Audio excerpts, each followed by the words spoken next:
사람들이 세상을 살아가면서 왜 내게 이런 일이 일어났는가? 왜 하필이면 나에게 이런 일이? 이러면서 현실로 받아들이고 싶지 않은 그런 절망적인 일을 만나지 않는 사람들은 거의 없을 겁니다. 신앙생활을 열심히 하고 계신 그리스도인이 이런 일을 만나게 된다면 왜 하나님이 내게 이런 어려움을 주시는가? 이런 의심과 원망스러운 마음을 가지게 됩니다. 그것도 좀 믿음대로 살아보려고 선한 일에 열심을 내보려고 애를 쓰고 힘쓰고 있는데 왜 이러시는가? 이런 생각이 드는 거예요.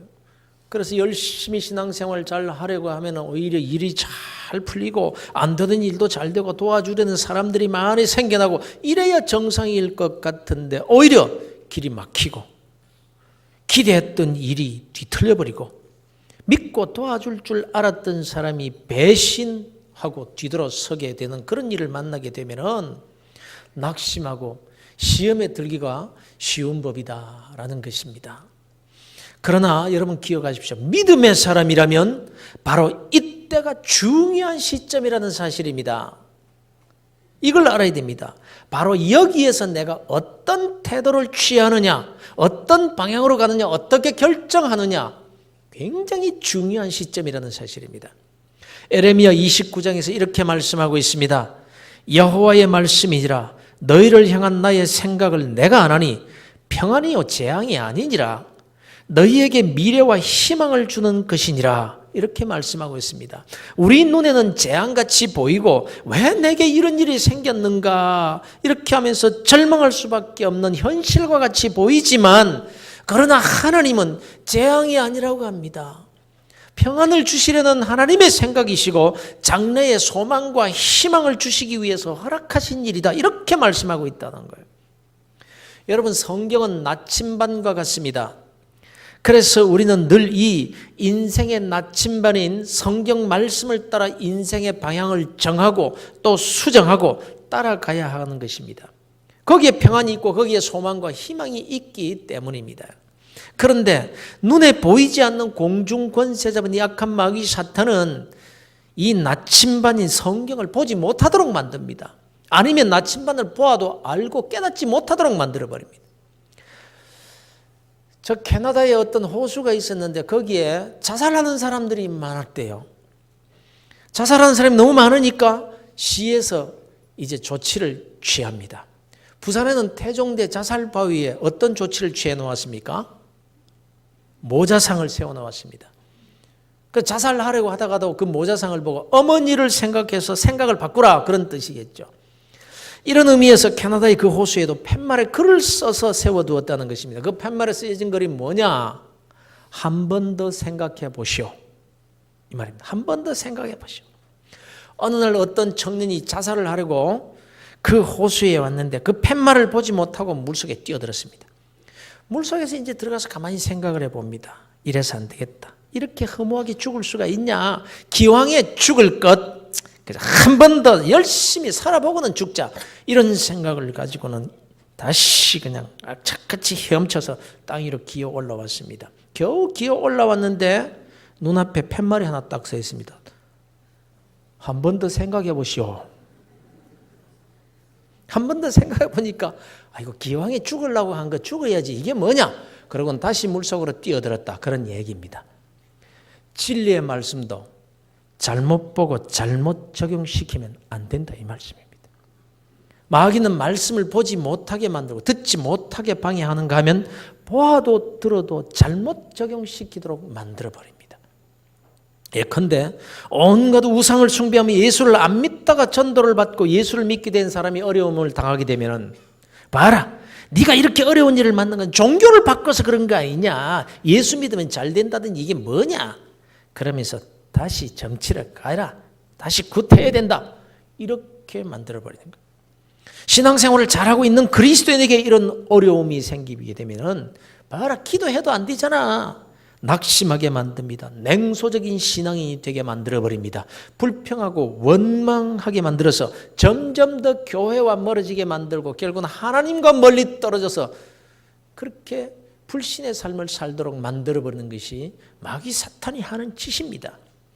그러나 사랑하는 성도 여러분, 평생에 잊지 말고 기억하시길 바랍니다. 하나님은 자기 백성들에게 한결같이 말씀하시기를 어떤 어려움이 있다고 할지다. 그런 어려움을 통해서 하나님의 뜻은 은혜와 복을 주시려는 것이다. 이 사실을 믿으시기를 주의 이름으로 축원합니다. 그들의 죄 때문에 마땅히 받아야 될 징계를 받고 있는 것임에도 하나님은 언제나 말씀하시기를 자기 백성들의 죄 때문에 광야와 사막에서 고난을 걷게 하신 그런 이유는 미워서가 아니라 벌 주시는 것에 목적이 있는 것이 아니라 이는 다 너를 낮추시며 너를 시험하사 마침내 내게 복을 주려 하심이었다. 이렇게 말씀하고 있습니다. 너희 죄 때문에 마땅히 받아야 될 그런 벌로 지금 어려움을 당해야 되고 고난을 당하고 있다라고 할지라도 하나님은 자기 백성들에게 벌을 주시는 그 자체의 목적이 있는 것이 아니라 돌이키게 하시고는 오히려 그 일을 통해서 은혜와 복을 주시는 것이 하나님의 뜻이요 하나님의 목적이라고 말씀하고 있는 거예요. 성경은 많은 부분에서 하나님과 우리 그리스도인들의 관계를 가리켜 아버지와 자식, 부모와 자식과의 관계로 설명을 하고 있습니다.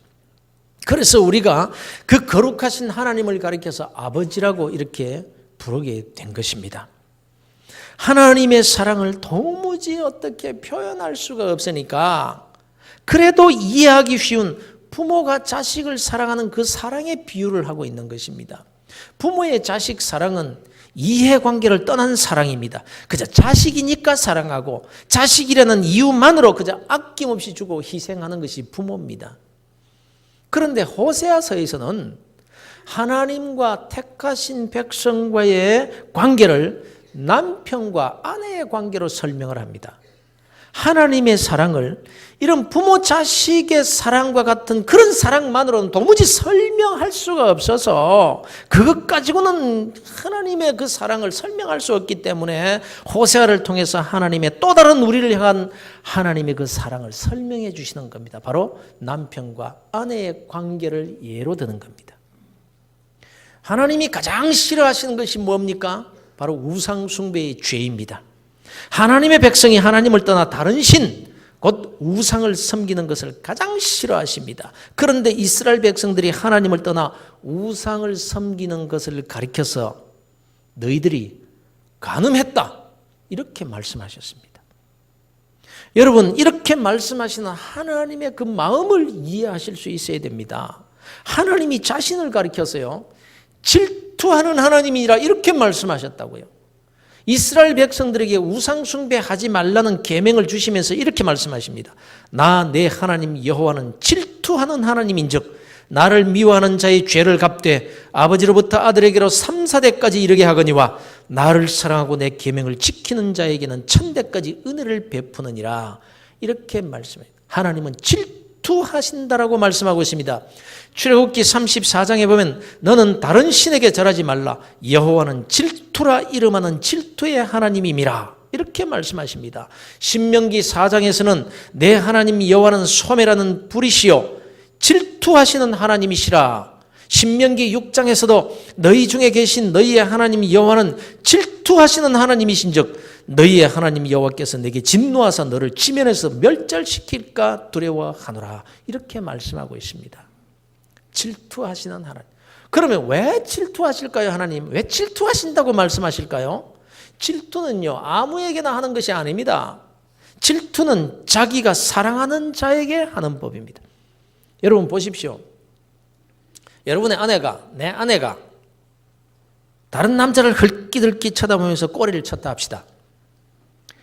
그걸 남편이라는 자가 보면 어떨까요? 그걸 보고 잘해봐. 당신이 좋으면 나도 좋아. 이러는 남편이 있다면 둘 중에 하나입니다. 하나는 바보 멍치이든지 아니면 아내를 사랑하지 않든지 둘 중에 하나일 거예요.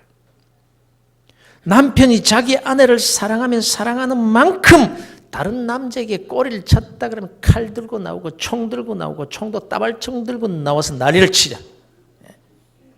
왜요? 질투 때문에. 아니 사랑 때문에. 자기가 사랑하는 자기 아내이기 때문에 그러는 거예요. 그러나 이웃집 여자가 바람이 나가지고 이 남자 저 남자 만나고 다니고 집 나가서 뭐 돌아다닌다 싸돌아다닌다고 합시다. 그럼 내가 질투합니까? 칼 들고 나갑니까? 질투 안 합니다. 뭐 그러든 말든 상관하지 않습니다. 그런가 보네. 또 하나 미친 여자 나왔네. 또 하나 정신 나간 여자 나왔네. 뭐 이러고 맙니다. 그러나 부부는 다른 거예요. 사랑하면 사랑할수록 질투의 크기는 더 커져가는 법입니다. 왜 하나님이 자기 백성들을 가리켜서 나는 질투하는 하나님이라 이렇게 말씀하실까요?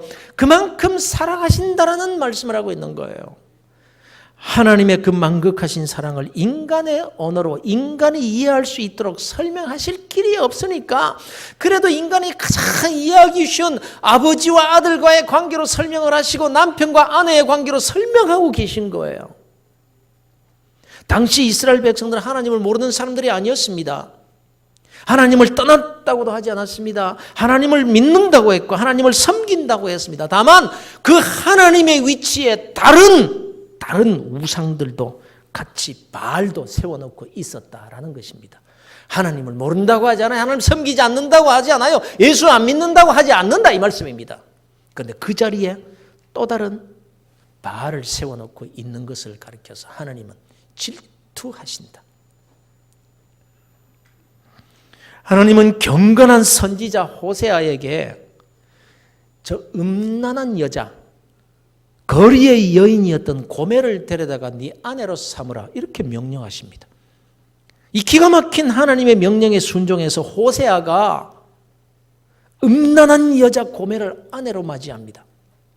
고멜은 상상도 못할 축복의 결혼을 했던 것입니다. 이제 천하디 천한 신분이었던 고멜이 하나님의 거룩한 선지자 호세아의 아내가 되었습니다. 이렇게 되어 거리의 천한 신분의 여자 이 고멜이 신분이 어떻게 되었느냐? 거룩한 신분으로 바뀌어버렸습니다. 그런데 이 고멜이 거룩한 선지자 호세아의 아내가 되었음에도 불구하고 나가서 바람을 피웁니다. 신분은 호세아의 아내 거룩한 신분이지만 마음은 다른 남자에게 가 있습니다. 마음뿐만 아니라 집을 나서 싸돌아 다닙니다. 이렇게 되었을 때 이 여자를 어떻게 하면 좋습니까? 하나님은 호세아에게 이렇게 말씀합니다. 가서 다시 데려다가 내 아내의 자리에 두라 이렇게 말씀하십니다. 호세아는 다시 가서 아내를 데리고 옵니다. 돌아다니며 빚지고 붙잡혀 올무에 매인 아내를 모든 값을 다 치루어주고 다시 데리고 옵니다. 그러면 또 나가고 또 데리고 오고 또 나가고 이쯤 되면 포기하실 만도 한데 하나님은 호세아에게 포기하지 말라 이렇게 말씀하십니다. 그리고는 내가 너희를 사랑하는 나의 사랑이 바로 이런 사랑이니라 이렇게 말씀하고 있는 거예요. 호세아가 바로 하나님 자신을 가리키는 것이며 이스라엘 백성들이 바로 고멜과 같다라는 거예요. 지금 내 이야기를 하고 있는 겁니다. 여러분들의 이야기를 하고 있는 거예요. 이런 하나님의 사랑으로 우리가 지금 여기에 나와 앉아 있다라는 것입니다. 이런 사랑으로 부름을 받은 하나님의 백성이요 하나님의 자녀가 되었고 하나님의 신부로까지 설명을 하시면서 지금도 나를 사랑하시는데 하나님을 믿는다고 하면서도 하나님의 신부의 신분이 되었음에도 불구하고 하나님이 기뻐하시는 삶을 사는 것이 아니라 세상의 바알에게 마음을 빼앗기고 살고 있는 그런 자들을 보시는 하나님의 마음이 어떠실까? 그 마음을 표현하실 길이 없어서 인간의 언어로 내가 질투한다 이렇게 말씀하시는 겁니다. 여러분 하나님께서 우리를 그냥 그분의 자녀 삼으시고 그의 신부를 삼아주신 것이 아니지 않습니까? 우리가 어떻게 부름을 받은 겁니까? 내가 경건하게 살아서 의로운 자이기 때문에 내가 구원받을 만한 자격이 있어서 하나님의 백성, 하나님의 자녀, 하나님의 신부로 그렇게 지금 우리가 여기에 나와 있는 것입니까? 아닙니다. 오히려 야곱과 같이 더 불의하고 더 불효하고 불효자식이 따로 없잖아요. 우리가 불효자식. 더 이기주의적이고 더 부족한 사람임에도 불구하고 네가 나를 택한 것이 아니라 내가 너를 택하여 나의 신부 삼았노라. 나의 자녀 삼았노라. 내 백성 삼았노라. 내가 너를 지명하여 불렀나니 너는 내 것이라. 이 사랑을 표현할 길이 없어서 그저 우리는 인간의 언어로 하나님의 은혜라고 표현할 뿐입니다. 하나님의 은혜라고 할 때 그 은혜는 우리 인간의 언어로 설명할 길이 없다 이 말씀입니다. 그것도 나 같은 자를 사랑하시되 하나님 자신이 사람의 몸이 되어 이 땅에 오셔서 살찢고 피 흘려 죽으심으로 고멜과 같은 나를 자녀 삼아주시고 신부 삼아주신 그런 신분을 가진 자가 바로 저와 여러분들입니다. 하늘의 별과 같이 많고 바다의 모래알 같이 많고 많은 사람들 가운데 내가 누구간데 왜 나를 택하시고 부르셔서 주님의 신부 되게 해주셨느냐는 말씀입니다. 오직 은혜로, 무조건적인 하나님의 사랑으로 우리가 이렇게 하나님의 사랑을 받고 있는 그리스도인이면서도, 내가 하나님의 자녀이면서도, 내가 주님의 신부가 되었으면서도 얼마나 주님을 떠나 하나님의 말씀을 떠나 살아왔느냐 하는 말씀입니다. 그러나 그럼에도 불구하고 나를 버리시지 않으시고 또 부르시고 또 불러서 이 자리에 나와 앉아있게 하신 그 하나님의 은혜 앞에 서고 볼 때에 바로 내가 고멜이더라는 거예요. 내가 고멜이에요. 그럼에도 이 하나님의 은혜를 우리가 얼마나 알고 얼마나 감사하며 살아가고 있는지 우리 자신을 살펴볼 수 있어야 한다라는 말씀입니다. 사랑하는 성도 여러분, 지금 나의 삶에서 하나님이 나를 두고 질투하실 만한 그런 삶이 내게는 없습니까? 사랑하는 사람 때문에 질투하게 되면요, 얼마나 속이 상하고 얼마나 고통스러우며 얼마나 잠 못 이루며 괴로워하는지 모릅니다. 어떤 때는 분노하고 어떤 때는 애절하게 찾고 남모르게 흘리는 눈물은 때로는 피눈물이 되어서 흐르는 법입니다.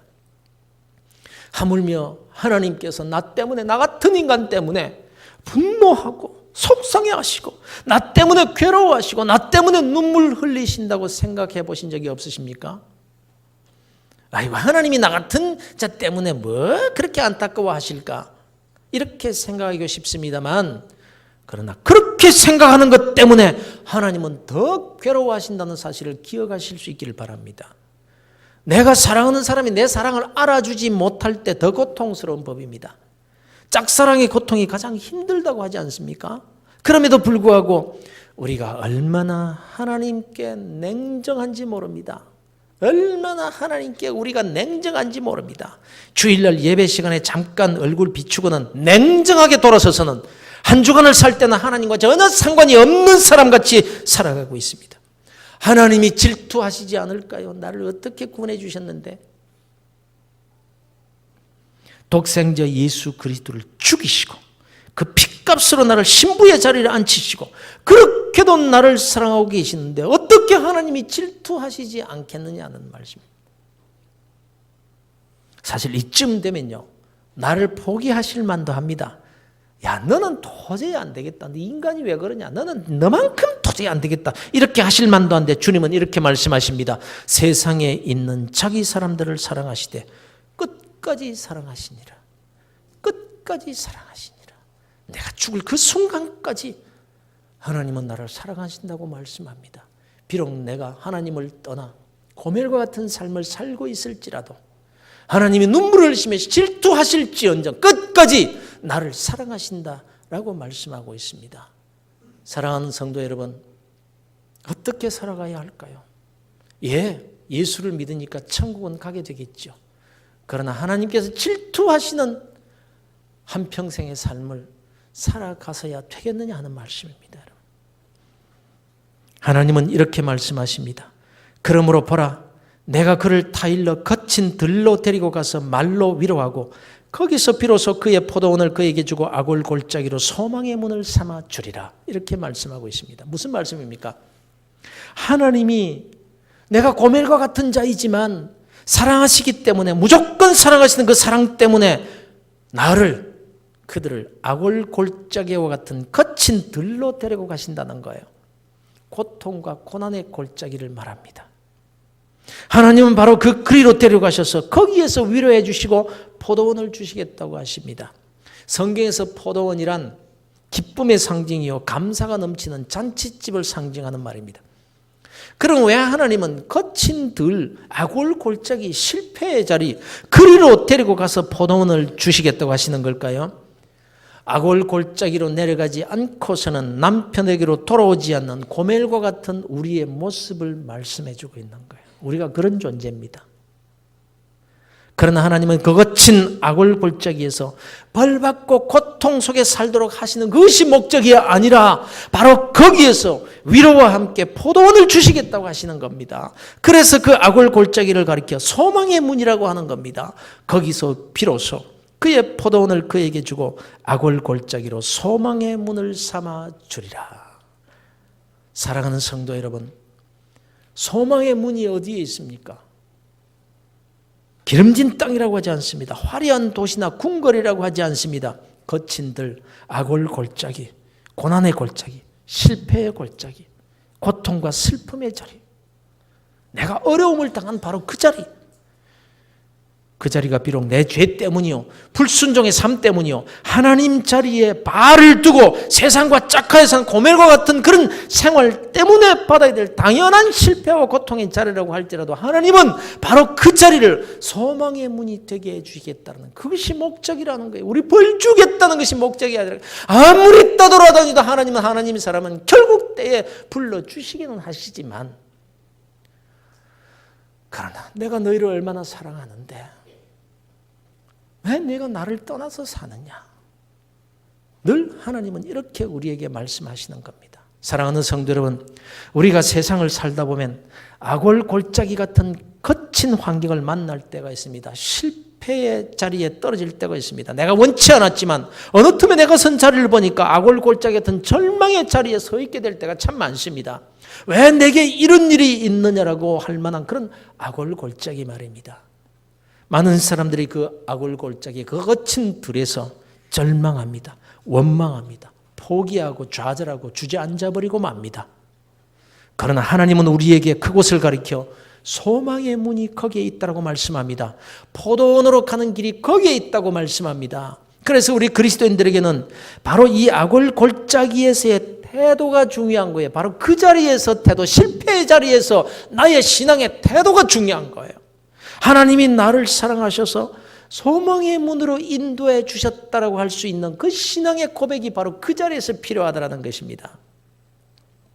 저 캐나다의 호수에 뛰어들었다가 다시 헤엄쳐 나와 다시 생각해보라는 그 팻말을 보고 도로 호수에 뛰어드는 그런 어리석은 인생이 되지 말아야 하는 것입니다. 하나님의 뜻대로 소망의 문을 열고 들어가야지 절망의 늪에 다시 뛰어들어서는 안 된다라는 말씀입니다. 노벨 문학상을 수상한 펄벅 여사가 쓴 어머니의 초상이라는 그런 책이 있습니다. 이 작품에서 펄벅 여사는 자기 어머니에 관한 이야기를 하고 있는데요. 이 펄벅은 이 펄벅의 어머니, 그러니까 펄벅이 소개하고자 하는 그 어머니는 22살 때 결혼을 했는데 선교사인 남편과 결혼을 해서 그 나이에 결혼하자마자 미지의 땅인 중국으로 들어가게 됩니다. 본국과의 교통이 두절되고 아무런 연락도 되지 않은 채 굶주림과 생명의 위협 속에서도 선교 활동을 계속하던 중에 그곳에서 태어난 7자녀 중에 4자녀가 어머니의 품에 안겨서 숨을 거두게 됩니다. 펄벅은 그런 아골 골짜기와 같은 곳에서 남은 3자녀를 기른 어머니의 얼굴을 떠올리면서 이렇게 말합니다. 나는 내 어머니의 얼굴 속에서 고통스러운 모습을 본 적이 없고 우울한 어머니의 노래를 들은 적이 없고 어머니가 꾸며진 우리의 방에는 어두운 그림들을 본 적이 없다. 언제나 우리는 어머니로부터 희망이 넘치는 믿음의 이야기를 들을 수 있었다. 이렇게 쓰고 있습니다. 그리고 그것은 곧 하나님의 선하신 뜻을 믿는 믿음 때문이었다라고 기록하고 있습니다. 지금 여러분은 어떤 거친 아골 골짜기와 같은 그런 환경에 처하셨습니까? 하나님이 멀리 있는 것 같고 내게 무관심하신 것 같고 나의 고통을 전혀 돌아보지 않으시는 것 같다고 생각되시는 분이 계십니까? 그러나 하나님은 우리를 질투하실 정도로 나를 사랑하신다고 말씀하고 있습니다. 그 악월 골짜기에서 문을 열어주시겠다고 말씀하고 있습니다. 내가 너를 지금도 사랑한다라고 말씀하고 있습니다. 하나님의 그 지극하신 우리에 대한 사랑, 그 신부에 대한 사랑을 아가서에서는 이렇게 기록하고 있습니다. 나의 사랑, 내 어여쁜 자야, 일어나서 함께 가자. 겨울도 지나고 비도 그쳤고 지면에는 꽃이 피고 새가 노래할 때가 이르렀는데 비둘기의 소리가 우리 땅에 들리는구나. 무화과 나무에는 푸른 열매가 익었고 포도나무는 꽃을 피워 향기를 토하는구나.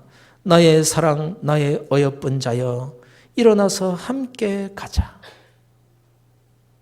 신부된 우리를 사랑하시는 그 하나님의 마음을 이렇게 인간의 언어로 표현하고 있습니다. 이 아가서를 가리켜서 하나님께서 우리에게 보내신 연애 편지라고 말하는 것입니다.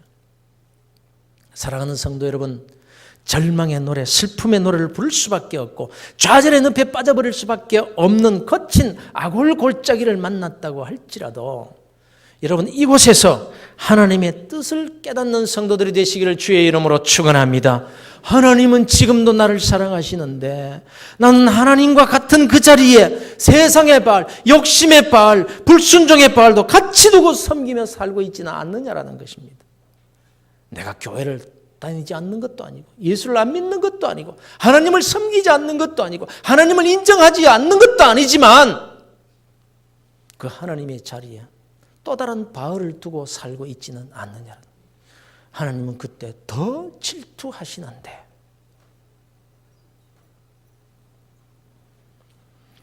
남편인 하나님은 주일날 잠깐 보고 대부분의 나의 삶은 고멜과 같이 음부들에게 마음을 주고 살았던 내 모습을 돌아보면서 이제 하나님만 바로 섬기며 살겠노라고 고백하기를 원하시는, 질투라는 표현을 하시면서까지 흘리시는 하나님의 눈물을 보실 수 있게 되기를 바랍니다. 여러분, 바로 내가 만난 거친 골짜기에서 실패의 자리에서 소망의 문, 믿음의 문으로 들어가는 자 되시길 바랍니다. 그때 합력하여 선을 주시는 하나님의 크신 은혜를 볼 수 있게 되기 때문입니다. 그렇다면 그 거친 들에서, 그 실패의 자리에서, 악월 골짜기에서 소망의 문을 열고 들어간다는 그 의미가 뭘까요? 구체적으로 내가 어떻게 살아야 한다는 말일까요?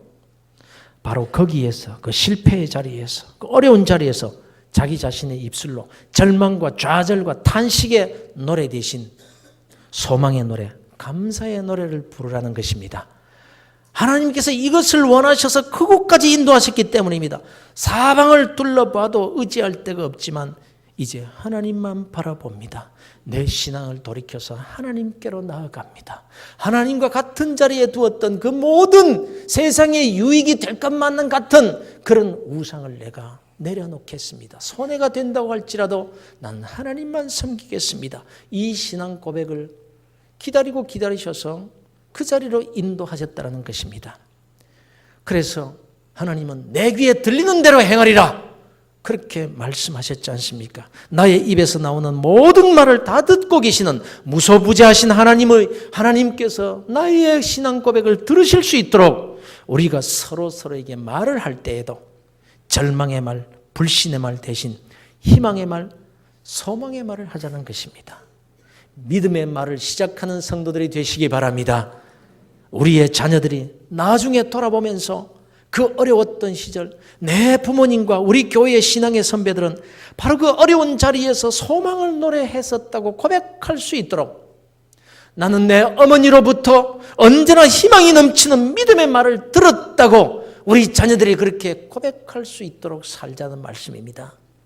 우리가 만난 거친 악월 골짜기에서 소망의 문을 열고 들어가시기를 원하시는 그 하나님의 사랑을 여러분들이 다 받아들이셔서 더 큰 하나님의 은혜와 축복의 자리로 나아가게 되시기를 우리 주 예수 그리스도 이름으로 축원합니다.